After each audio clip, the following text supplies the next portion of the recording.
Hello दोस्तों, welcome back. आप देख रहे हैं कॉफ़ी विद सुमित जैन। मुझे कई लोगों ने क्वेश्चन पूछा कि चाइनीज़ इतने इनोवेटिव क्यों होते हैं। हम जो मार्केट में जाते हैं पूरी मार्केट भरी होती है इनके सामान के साथ, और ऐसी ऐसी डेवलपमेंट होती है, ऐसी ऐसी क्रिएटिविटी होती है, हम हैरान रह जाते हैं कि ये बनाते कैसे हैं, ये दिमाग कहाँ से लेके आते हैं। एक तो ये है कि क्रिएटिविटी कहाँ से आती है। दूसरा क्वेश्चन मुझे पूछते हैं कि भाई इतनी सस्ते में ये बना कैसे लेते हैं, ऐसा क्या फॉर्मूला है इनके पास जो हिंदुस्तान नहीं कर पाता। ये भी बड़ा इंपॉर्टेंट क्वेश्चन है। और तीसरा है कि इतनी स्पीड से ये कैसे बना लेते हैं कि आप ऑर्डर दीजिए, एक हफ्ते बाद ये आपको डिलीवरी भी कर देते हैं। ये ऐसा पॉसिबल कैसे है। तो मैं ये तीनों क्वेश्चंस को इस वीडियो में शेयर करूंगा।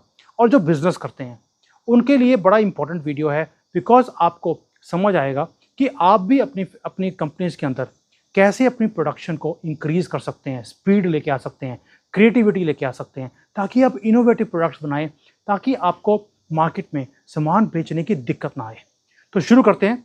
सबसे पहला कि यहाँ का जो वर्क कल्चर है वो कैसा है। इंडिया में मैंने आपको बताया था कि एक लेजीनेस है, कि चलता है, एटीट्यूड है, काम करते नहीं हैं और ओनर्स को दबा के रखते हैं। यहाँ पर थोड़ा सा डिफरेंट है। यहाँ पर बचपन से सिखाया जाता है कि आपको अगर लाइफ में तरक्की करनी है तो आपको हार्ड वर्क करना पड़ेगा, एक डिसिप्लिन लेके आना पड़ेगा, और ये डेडिकेटेड भी है अपने काम के लिए, जो इंडिया में मैं नहीं देखता हूँ। मैंने इंडिया में बहुत काम किया है, बट मैं देखता हूँ कि वहाँ पे डेडिकेशन नाम की चीज़ नहीं है। अब मैं डिसिप्लिन की बात बताता हूँ। जैसे मैंने आपको बताया कि कई ग्रुप्स हैं चाइनीज़ के जो मेरे साथ इंडिया में आए। तो जब हम जाते हैं कहीं किसी ऑर्गेनाइजेशन में गए, किसी कंपनी को मिलने गए, तो वो वहाँ पर लंच ऑफ़र करते हैं। तो ये 25 30 50 लोगों का ग्रुप था। जैसे एक बार एक कंपनी में गए हम लोग, तो उन्होंने खाना दिया इनको, खाना खाया इन्होंने। उसके बाद जब ये प्लेट्स वहाँ पे रखने जाते हैं, पूरी एक लाइन में प्लेट्स पड़ी होंगी, कटोरी एक लाइन में पड़ी होगी, ग्लास एक लाइन में पड़े होंगे, आपको बिल्कुल सिस्टमैटिक दिखता है। हमारे वहाँ पे तो ऐसे फेंकते हैं जैसे कि ऐसे माता का माल हो, ऐसे फेंक के जाते, पूरा गंद पड़ा होता है। ये नहीं करेंगे क्योंकि डिसिप्लिन इनको बचपन से सिखाया गया है। देखिए, मेरा रूल है लाइफ में कि जैसे आप एक काम करते हैं वैसे ही आप सब कुछ करेंगे। अगर आप घर में झूठ बोलते हैं या बाहर झूठ बोलते हैं, तो आप घर में भी झूठ बोलेंगे, क्योंकि वो आदत बन जाती है। तो ये डिसिप्लिन इनके कल्चर के अंदर है। तो ये डिसिप्लिन जब हमारे लोग ये चीज़ों को सीख जाएंगे, ऐसा नहीं है कि सीख नहीं सकते, बट ये विल नहीं है, किसी ने सिखाया नहीं। तो अगर आप अपनी कंपनीज के अंदर भी चाहते हैं कि ये वर्क कल्चर आए, हार्ड वर्क का डिसिप्लिन आए, तो छोटी छोटी चीज़ों से शुरू कीजिए। ये चीज़ें आहिस्ता आहिस्ता उनका पार्ट ऑफ लाइफ बन जाएंगी। दूसरा, जो यहाँ पर एफिशिएंसी है, ये यहाँ पर माना जाता है कि भाई जितना ज़्यादा आप एफिशिएंटली काम करोगे उतना आपको निकालना मुश्किल हो जाएगा। ये बड़ा सिंपल फॉर्मूला है। तो यहाँ पे क्या करते हैं, जैसे कोई नया एम्प्लॉय आया, कोई वर्कर है, फैक्ट्री में काम करता है, बड़ा नॉर्मली अगर काम करेगा तो वो 50 पीस घंटे के बना सकता है। उसको बोलेंगे तो आराम से बना, 50 पीस बना। 2-3 दिन के बाद वो कंफर्टेबल हो जाता है, उसको बोलते हैं तो उसको 55 कर दे, और वो 55 करने लग जाता है, फिर 60, फिर 65, ऐसे करते करते करते वो आप देखेंगे कि 6 महीने के बाद वो 500 पीस बनाना शुरू कर देता है। तो ये उसको लिमिट को भी क्रॉस कर देते हैं। और आप देखिए दोस्तों, आप यहाँ पर फैक्ट्री में जाइए, मैं जैसे फैक्ट्रीज में जाता हूँ, ये मैं उनके लिए एक फॉरेनर हूँ, I am a foreigner in this country, लेकिन वो वर्कर अपना सर उठाकर मेरी तरफ देखता भी नहीं है। अब आप देखिए इंडिया में क्या होता है। जब इंडिया में कोई भी फॉरेनर या कोई बाहर का आदमी आपकी फैक्ट्री में आ जाए या आपके ऑफिस में आ जाए, सारे लोग उसकी तरफ देखने लग जाते हैं, ये प्राणी कहाँ से आ गया। यहाँ पर ऐसा नहीं है। क्यों? क्योंकि इन्होंने आदमियों को मशीन से भी बेटर बना दिया। ये तो मशीन को मात दे देते हैं, इतनी इनकी स्पीड है, और इसलिए इनकी कॉस्ट भी कम है। तो ये चीज़ें हैं जिसके कारण ये कॉस्ट इफेक्टिव होते हैं, एफिशिएंसी है। और यहाँ पर एक और चीज़ है कि यहाँ पर ड्यूटी को ड्यूटी माना जाता है। मैं इसको सिंपल एग्जांपल देता हूँ इसका भी। यहाँ पर एवरी वेडनेसडे मेरी सिटी में, मेरे इलाके में जहाँ पे मैं रहता हूँ, एवरी वेडनेसडे एंड सैटरडे यहाँ पर जो सड़कों पे पौधे हैं उनको पानी दिया जाता है, पेड़ों को, पौधों को। अब कई बार ऐसा होता है कि वेडनेसडे को या सैटरडे को बारिश पड़ रही होती है। आप कभी भी देखेंगे कि जो लोग हैं उन्होंने अपना रेनकोट डाला होता है, वो फिर भी पानी डाल रहे हैं। मुझे कई बार लगता है पागल है क्या, ये पौधे मर जाएंगे, इतनी बारिश पड़ रही है, टाइफून है, और इसमें फिर भी पानी डालते आ रहे हैं। क्योंकि ड्यूटी है, ड्यूटी में एक्सक्यूज़ नहीं है। आप ये नहीं कह सकते क्योंकि बारिश पड़ रही थी तो मैंने पानी नहीं डाला। पानी डालना तो डालना है, बेशक उसकी जड़ें गल जाए। सो ड्यूटी यहाँ पर जो है उसमें एक्सक्यूज़ नहीं है, और इसीलिए यहाँ पर तरक्की भी है, यहाँ पे सिस्टम भी है, और यहाँ पर प्रोडक्टिविटी भी हाई है। ऊपर से लेकर नीचे तक कोई भी आदमी को एक्सक्यूज़ देने का हक ही नहीं है। सो अगर आप भी अपनी कंपनी में या अपने अपने जो जहाँ पे आप काम करते हैं या आपका अपना बिजनेस है, आपको ड्यूटी को ऐसे लेना पड़ेगा कि कोई एक्सक्यूज़ नहीं है। आपने काम किया, वहाँ पे नोटबुक है, उस पर साइन कीजिए कि मैंने ये काम कर दिया, एंड समबडी सुपरवाइजेस। तो ये रीजंस हैं जिसके कारण ये इतनी स्पीड से काम करते हैं, और कोई भी बल्कि आप इनको ऑर्डर दीजिए, ये बहुत जल्दी बनाकर आपको दे देते हैं, बिकॉज ड्यूटी इज़ पैरामाउंट इनके लिए। एक तो ये चीज़ होगी। दूसरा एक और यहाँ पर एक और सिस्टम क्या है, जैसे इंडिया में हम लोग कंपटीशन से बहुत डरते हैं कि यार मैं ही काम कर रहा हूँ, दूसरा आदमी भी करेगा तो मेरे लिए कंपटीशन बनेगा, तो हम उसके लिए जैसे कहते हैं ना रोड़े अटकाते हैं उनके रास्ते में, वो करते हैं। यहाँ पर कंपटीशन को बढ़ावा दिया जाता है, क्योंकि यहाँ पर वे कहते हैं कि जितने लोग ज़्यादा एक ही प्रोडक्ट को बनाएंगे उतना हम इसको परफेक्ट करेंगे, उसकी कॉस्ट को नीचे लेकर आएंगे। तो ये एक प्रेशर डाल के रखते हैं मैन्युफैक्चरर के ऊपर, कॉन्टिन्यूस प्रेशर है कि भाई मैं बना रहा हूँ, दूसरा मैं आज बना रहा हूँ 10,000 पीस हर रोज़ के, दूसरा 15,000 बना रहा है, उसकी कॉस्ट कम आएगी मेरे से, तो इसकी भी होड़ होती है कि मैं भी 15,000 से ज़्यादा बनाऊँ। तो ये जो कॉन्टिन्यूस प्रोसेस है उसके कारण क्या होता है, इनको इनोवेशंस करने पड़ते हैं, इनको अपनी एफिशिएंसीज को इंक्रीज़ करना पड़ता है, क्योंकि ऑलरेडी कंपटीशन बहुत ज़्यादा है। अब देखिए यहाँ पर जब भी ऐसे एग्जीबिशंस लगती हैं, आप देखेंगे कि एक प्रोडक्ट को एक कंपनी नहीं बना रही, वहाँ पे 100 कंपनियाँ होगी। इंडिया में मैं जाता हूँ एग्जीबिशंस में, तो वहाँ पे आपको 2-4 कंपनीज मिलेंगी जो एक प्रोडक्ट को बना रही हैं। यहाँ पे आपको मिलेंगी 100 कंपनियाँ, 200 कंपनियाँ, सेम प्रोडक्ट बना रही हैं, सेम लुक है, सब कुछ है, लेकिन प्राइसेस का फ़र्क है। तो जिसकी एफिशिएंसी ज़्यादा है उसकी कॉस्ट भी कम आएगी, और वो दूसरों से आगे भी रहता है। तो इसीलिए यहाँ पर कंपटीशन को, तो इतना एग्रेसिव कंपटीशन है आप इमेजिन नहीं कर सकते। अब क्या होता है कि इन्होंने जैसे इंडिया में है, आप किसी भी मैन्युफैक्चरर से बात करेंगे, ट्रेडर से बात करेंगे, वो 25-30% मार्जिन से कम बात ही नहीं करता। मुझे याद है कि जब भी मैं वहाँ पे कॉस्टिंग के लिए जाता हूँ, कॉस्टिंग मांगता हूँ, वो 50% तो पहले हाई कर देते हैं। कई लोग तो 200% ऐड करके मुझे प्राइस देंगे, ये हमारी कॉस्ट है। ऐसे काम नहीं चलता, इसलिए हम इंटरनेशनली वायबल नहीं होते। ये लोग तो 2% 3% पे खेलते हैं, सिर्फ 3% इनका मार्जिन होता है, और ये एवरेज है, एक तरह से मैं एवरेज बता रहा हूँ कि 3-4-5% के मार्जिन पे ये काम कर लेते हैं। अगर आप ज़्यादा एग्रेसिवली इनसे वो करेंगे, नेगोशिएट करेंगे, ये उसको कम भी कर देते हैं। क्यों? क्योंकि इनको दूसरे अपने कंपटीशन से आगे निकलना है, क्योंकि अगर ये नहीं बेचेंगे तो 100 आदमी और बैठा है बाम आपको माल बेचने के लिए। तो कंपटीशन को ये जिसको होता है, डरते नहीं उससे, दे वांट कि कंपटीशन आए ताकि हमारी एफिशिएंसीज बढ़े। एक तो ये हो गया।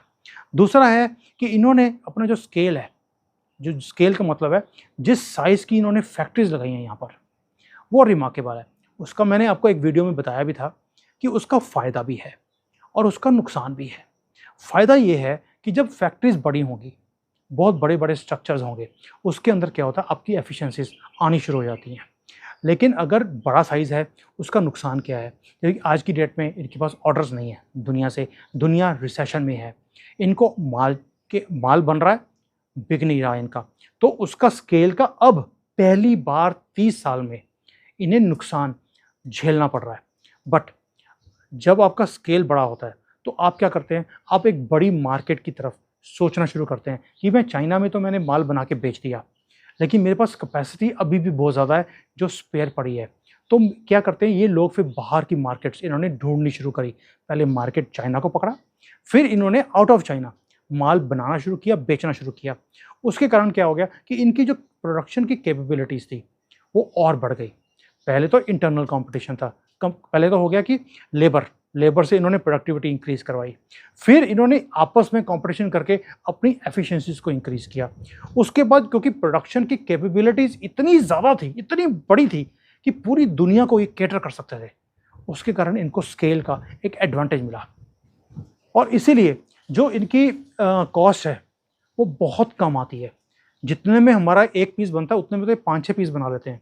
और कई बार मेरे साथ ऐसा हुआ है कि मैं वहाँ पे गया, किसी एग्जीबिशन में गए या किसी कंपनी में गए, हमने किसी चीज़ का रेट मांगा, तो उसने रेट दिया, मैंने बोला यार ये तो बड़ा सस्ता है, और उसने पूरा पैकेट दे दिया जिसमें 10 पीस थे।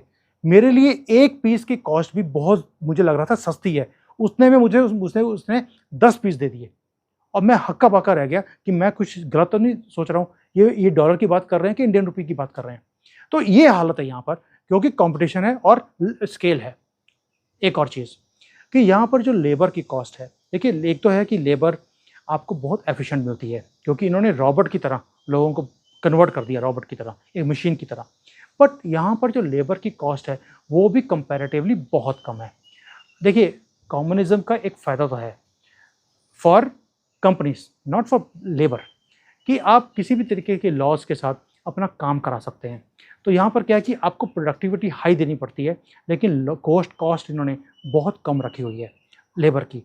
तो वो बेचारे लगे रहते सारा दिन, सुबह से लेकर शाम तक। मैं जानता हूँ कई लोग जो जो तो मल्टीनेशनल कंपनीज़ हैं, उसके अंदर तो आप 8 घंटे 10 घंटे से ज़्यादा काम नहीं कर सकते।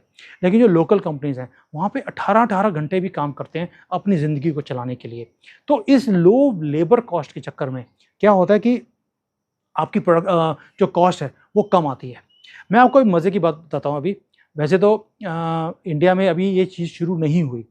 मैंने यहाँ पर देखा कि जो जेल्स हैं यहाँ पर, जैसे कोई कैदी होते हैं, वहाँ पर इन्होंने फैक्ट्रीज़ लगाई। मैंने ये फ़ॉर्मूला देखा इनका। वहाँ पर फैक्ट्रीज़ लगी हुई हैं, वहाँ पर ये प्रोडक्शन करवाते हैं उनसे, और क्योंकि कैदियों को बहुत कम पैसे देने पड़ते हैं, लेकिन उन्हें बिज़ी रखने के लिए ये फ़ॉर्मूला अच्छा था। तो उसके कारण इनकी कॉस्ट कम आती है। मैं इंडिया में गया तो मैंने वहाँ पर पंजाब के अंदर एक जेलर साहब थे, उनसे मैंने बात करी कि आपकी जो जेल्स हैं उसके अंदर इतनी बड़ी-बड़ी लैंड्स खाली पड़ी हैं, जगह आप दे दीजिए, फैक्ट्री मैं लगाऊँगा, मशीन मैं लगा के दूँगा, और आपके जो कैदी हैं उनको मैं नो हाउ भी दूँगा कि ये प्रोडक्ट्स कैसे बना सकते हैं। जैसे कई चीज़ें हैं, जैसे ये लोग नोटबुक्स खरीदते हैं, ये अपनी कोई कुछ ना कुछ लिखने के लिए, और बहुत अच्छी क्वांटिटी लगती है इनके अंदर, और उसकी मशीनरी कोई ज़्यादा महंगी नहीं थी। लाख 2 लाख 5 लाख में पूरा सेटअप लगना था। मुझे था कि मैं एक अपने सेवा के लिए I will do those things. बस जगह उन्होंने देनी है, बाकी सब कुछ मेरा था। वो भी उन्होंने नहीं किया, उन्होंने सपोर्ट नहीं किया इस आइडिया को। नहीं तो अंदर के लोग जो थे उनको एक स्किल मिलती, ताकि जब वो बाहर जाते तो वो पहले ही एक स्किल लेके जाते, जो बाहर जाके भी अपना कोई बिज़नेस या अपना काम शुरू कर सकते थे। लेकिन ऐसा नहीं किया, इसीलिए हम पिछड़ जाते हैं ऐसी कंट्रीज़ के साथ। और ये फ़ॉर्मूला जो मैं यहाँ पे सीखता हूँ, मैं बहुत बार ट्राई किया मैंने कि मैं इंडिया में इस चीज़ों को इम्प्लीमेंट करूँ, लेकिन वो पॉलिटिकल विल ही नहीं है कि डिसीजन कौन ले। बिल्ली के गले में घंटी कौन बांधे, ये इसी चक्कर में टाइम निकल जाता है। और हमारे पास इतना टाइम नहीं होता कि हम वहाँ पे 2-2 महीने बैठे रहें इन मंत्रियों के पीछे और इन ऑफिशियल्स के पीछे-पीछे फिरें कि भैया हम आपको कुछ देने आए हैं, आप ले लीजिए। ऐसा पॉसिबल नहीं होता। एक तो ये हो गया। अब मैं बताता हूँ और रॉ मटेरियल का, कि चाइना के एक एक खूबी क्या है कि इनके पास नेचुरल रिसोर्सेज़ बहुत ज़्यादा हैं। इंडिया के पास भी कमी नहीं है, बट कॉस्ट का फ़र्क है। चाइना ने क्या किया गवर्नमेंट ने, कि इनके जो रिसोर्सेज थे वो सारे गवर्नमेंट ओन्ड है, क्योंकि ज़मीन सारी गवर्नमेंट की है, तो सारे रिसोर्सेज भी गवर्नमेंट को बिलोंग करते हैं। तो इन्होंने रॉ मटेरियल की कॉस्ट को बहुत कम रखा फॉर मैन्युफैक्चरिंग। अगर आप ट्रेडिंग करना चाहते हैं वर्ल्ड के अंदर तो रेट डिफरेंट है, लेकिन अगर आप कोई मैन्युफैक्चरर है और आपको वो चाहिए, रॉ मटेरियल चाहिए, तो गवर्नमेंट आपको बहुत सस्ते में देती है, ताकि आपकी कॉस्ट कम आए और आप दुनिया में आसानी से इसको बेच पाओ और डॉलर आए। जब आप एक्सपोर्ट करेंगे तो बिज़नेस आता है, कंट्री का नाम भी होता है। तो इन्होंने रॉ मटेरियल की कॉस्ट को बहुत कम रखा। इंडिया में उल्टा है, हमारी हर चीज़ की कॉस्ट ज़्यादा है। बेशक हम तेल 30% कम पे ले रहे हैं, तो भी हम उतने रेट पे दे रहे हैं जितना हम रेगुलर प्राइस पर ले रहे थे। ऐसा यहाँ पर नहीं होता। दे वांट कि आपकी कॉस्ट कम आए। आप अपनी जो कॉस्ट है वो अपनी एफिशिएंसी से और उनसे कम करें, लेकिन गवर्नमेंट भी हेल्प करती है आपको रॉ मटेरियल सप्लाईज़ में, ताकि आपकी कॉस्ट कम आए। एक दोस्तों और चीज़ है यहाँ पर कि ये बड़े फ्लेक्सिबल हैं मैन्युफैक्चरिंग के अंदर। सपोजिंग ये एक प्रोडक्ट बनाते जा रहे हैं और इनको किसी ए प्रोडक्ट की बजाय बी प्रोडक्ट का ऑर्डर आ गया, आपने दे दिया इनको, ये इमीडिएटली उसको शिफ्ट करके अडेप्ट कर लेते हैं। इंडिया में ये स्विचिंग ऑफ प्रोडक्शन नहीं होती। हम जल्दी से डिमांड के हिसाब से अपनी मशीनों को चेंज नहीं करते, उनको अपग्रेड नहीं करते, हम वैसे ही लगे रहते हैं। अब मेरे ताया जी हैं, उनकी फैक्ट्रीज़ हैं, वो पिछले 40 साल में जो फैक्ट्री पहले थी वैसी की वैसी फैक्ट्री अभी भी चल रही है। उन्होंने कुछ इनोवेट करने की कोशिश ही नहीं करी। ऐसे इसीलिए हम लोग क्या होता है, डिलीवरीज पहले बात तो हम ऑर्डर ले नहीं पाते, और अगर ले भी लेते हैं तो हमारे पास वो कैपेसिटी नहीं है आज की डेट में जो फास्टर डिलीवरी के लिए वो इंफ्रास्ट्रक्चर की ज़रूरत पड़े। ये लोग बहुत जल्दी स्विच करते हैं, देख लेते हैं कि मार्केट कैसे चेंज होने वाली है, उसके हिसाब से पहले ही ये अपने आप को ट्यून कर लेते हैं। उसके लिए आपको अगर टेक्नोलॉजी की ज़रूरत पड़ेगी, ये टेक्नोलॉजी इमीडिएटली अडॉप्ट करेंगे, बैंकों से लोन लेंगे, टेक्नोलॉजी लगाएंगे और अपग्रेड कर लेंगे अपने आप को, और आपको माल बना के देंगे। ये इंडिया में कमी है मैन्युफैक्चरर्स के अंदर। और जो टेक्नोलॉजी है, आप देखिए छोटे छोटे जो वर्कर्स हैं ना, वो भी टेक्नोलॉजी का सहारा लेते हैं। मैनुअल काम ये करना पसंद ही नहीं करते, क्योंकि इन्हें मालूम है कि अगर हम मैनुअल काम करेंगे हम पिछड़ जाएंगे, हमारी कॉस्ट इंक्रीज होगी। तो ये हर छोटी चीज़ में इनोवेशन लेके आते हैं, टेक्नोलॉजी का सहारा लेते हैं, और इसी के कारण इनकी प्रोडक्टिविटी भी हाई है, एफिशिएंसी भी है मैन्युफैक्चरिंग के अंदर, और कॉस्ट बिल्कुल ऐसे लगता है जैसे कि रॉ मटेरियल कॉस्ट से भी कम है। यही रीज़न है इनके सस्ता होने का। उसके बाद गवर्नमेंट ने भी एक इंसेंटिव दिया हुआ है कि अगर आप इनोवेशन करते हैं तो हम आपको सपोर्ट करेंगे। जो आप इतनी देखते हैं ना कि इतनी इनोवेशन की चीज़ें मार्केट में आती रहती हैं, और आप जब उसकी ऐड देखते हैं आपका मन करता है कि आप उनको खरीदें, आपको ज़रूरत है। जब वो प्रोडक्ट आपके पास आ जाता है फिर आपको लगता है यार मैंने क्यों खरीदा, लेकिन वो ऐड ही इतनी ब्यूटीफुल होती है कि आपका मन करता है उसको लेने का। रीज़न क्या है? बचपन से स्कूल से इन्हें छोटी छोटी चीज़ें आर्ट एंड क्राफ्ट की और ये चीज़ें इनको सिखाई जाती हैं, इनको फोर्स किया जाता है कि आप इन चीज़ों को सीखें, और जो उनका टैलेंट होता है उसको एनहांस किया जाता है। उसी कारण जो कंपनीज़ हैं वो भी टेक्नोलॉजीज़ में, इनोवेशन में इन्वेस्ट करती हैं, क्योंकि जितना वो इन्वेस्ट करेंगे उतना गवर्नमेंट से भी सपोर्ट मिलता है इनको। तो इट्स गवर्नमेंट का सपोर्ट तो है ही है, और कल्चर का भी पार्ट है इनोवेशंस करने का, जिसके कारण ये इतने मैं तो बोलता, मुझे कई बार लगता है ये पागलपंती है यहाँ पर। जैसे ये प्रोडक्ट्स बनाते हैं उनको देख देख के दिमाग खराब हो जाता है। मैं कई बार मार्केट में जाता हूँ, चीज़ लेने जाता हूँ, एक चीज़ लेके आता हूँ 10 चीज़ें, और जो मैं लेने गया था वो लेके नहीं आया क्योंकि मैं भूल गया उसको लेके आना। इतनी मार्केट भरी होती है यहाँ पर। तो ये तो सारी होगी बेस। अब गवर्नमेंट ने क्या किया? गवर्नमेंट ने दिया इनको इंफ्रास्ट्रक्चर। देखिए इन्होंने बहुत पैसा लगाया इंफ्रास्ट्रक्चर के ऊपर। सारी कंट्री इन्होंने सड़कों से, रेलवे से, एयरपोर्ट से, पोर्ट्स, अंदर तक शिप्स जाती हैं इनकी, इन्होंने इंफ्रास्ट्रक्चर बनाया हुआ है, जिसके कारण इनकी जो कॉस्ट है, ट्रांसपोर्टेशन कॉस्ट है, वो बहुत कम है। इंडिया में अभी भी हमारी कॉस्ट चाइना से डबल है।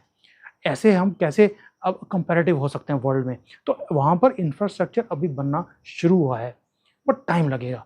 ये वो स्केल ऑलरेडी क्रॉस कर चुके हैं। फिर उसके बाद इनका कम्युनिकेशन सिस्टम है, ईच एंड एवरीथिंग जो है इन्होंने बनाई है वो फैसिलिटेट करती है आपकी एफिशिएंसी को इंक्रीज करने के लिए, जिसके कारण इनकी स्पीड भी है और कॉस्ट भी बहुत कम है। सो दोस्तों ऑलरेडी वीडियो बहुत लंबा हो गया, बहुत ऑल पॉइंट्स हैं। जैसे इन्होंने स्पेशल इकोनॉमिक जोन्स बनाए, इन्होंने ग्लोबल मार्केट्स खोली, गवर्नमेंट ने और बड़े इंसेंटिव्स दिए, एक्सपोर्ट में इंसेंटिव्स हैं, मैन्युफैक्चरिंग को इंसेंटिव्स हैं, बहुत कुछ है यहाँ पर। मैं ऐसे करने लगा हूँ तो मैं 2 घंटे की वीडियो बना सकता हूँ, बट ये एक नटशेल में था कि क्यों इनकी कॉस्ट कम है, इनोवेशन इतनी हाई क्यों है, ये इतनी जल्दी कैसे बना लेते हैं, और पागल किया हुआ है इन्होंने पूरी दुनिया को। तो ये एक नटशेल में आपको समझाने की कोशिश करी। So I hope you will understand, और अपनी कंपनीज में आप इन चीज़ों को इम्प्लीमेंट करेंगे, जिससे कि आपकी भी कॉस्ट कम आए और आप इंडिया को रोशन करें। आप इंडिया में ब्रांड्स बनाएं ताकि पूरे दुनिया में आप एक्सपैंड कर सकें। सोच ये नहीं होनी चाहिए कि मैं यहाँ पे बनाऊँ, यहीं बेचूँ और थोड़े से पैसे बना लूँ। आप सोचिए कि मैं कैसे ग्लोबल इन चीज़ों को, मैं वोकल फॉर लोकल कैसे बन सकता हूँ, कैसे मैं ग्लोबली जा सकता हूँ, कैसे मैं अपनी कुछ थोड़ी सी इनोवेशन करके मैं कैसे इंटरनेशनल मार्केट को ग्रैब कर सकता हूँ। तभी आप ग्रो कर सकते हैं, नहीं तो वही डड्डू वाला हाल रह जाएगा, टोपे का डड्डू डड्डू, ना इधर का ना उधर का। तो उससे बजाय आप बाहर निकलिए। अब सोच के देखिए, मैं चाइना जैसी कंट्री में आया जब मुझे चाइनीज़ आती नहीं थी, मुझे यहाँ पे कोई जानता नहीं था। I came here, I took a challenge. आप सोच सकते हैं कभी भी कि आप एक ऐसी कंट्री में जाएं जहाँ पर आपको अपना खाना ना मिले, आपको कोई जानता नहीं है, आपको लैंग्वेज नहीं आती, तो भी मैं इधर आया और मैंने अपना एक मार्क बनाया। क्यों? क्योंकि मैं टोबे का डड्डू रहकर बनकर नहीं रहना चाहता था। तो अगर आप भी अपनी लाइफ में आगे निकलना चाहते हैं, निकलें अपने कंफर्ट जोन से। आप जब उससे बाहर निकलेंगे, दुनिया वहाँ है, कंफर्ट जोन में दुनिया नहीं है, वहाँ पर लिमिटेशन है, और लिमिटेशन में आप कभी ग्रो कर ही नहीं सकते। और यही चीज़ है जो चाइना को इंडिया से डिफरेंट रखती है।